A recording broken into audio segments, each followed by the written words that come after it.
This is exam question 4 in chapter 25. We've got x equals 2y plus 7 over 3y minus 3, and we've got to make y the subject of the formula. I would begin by getting rid of the fraction, and that would give us x times 3y minus 3 equals 2y plus 7. Expanding that bracket would give us 3xy minus 3x equals 2y plus 7.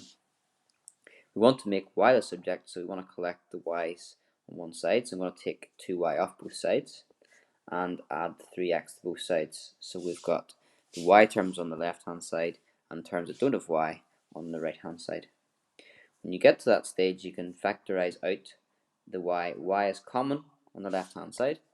So if you factorize, you get y brackets 3x minus 2, and the right hand stays as it is.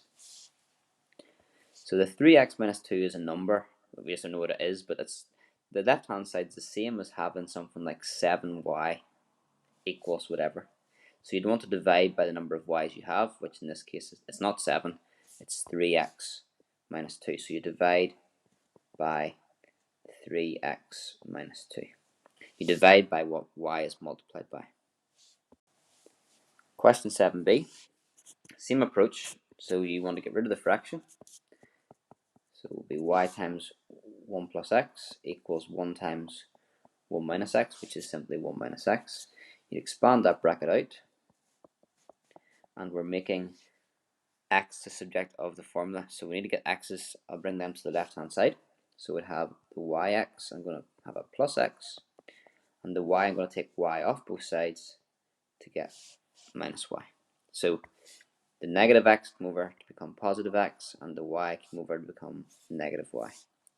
I now have x on the left hand side, and it's a factor of both of those terms. So I can factorize out the x to get x brackets y plus 1, and that equals 1 minus y. And to finish it off, you divide by the number of x's you have, which in this case is y plus 1, or you could write that as 1 plus y, it doesn't matter.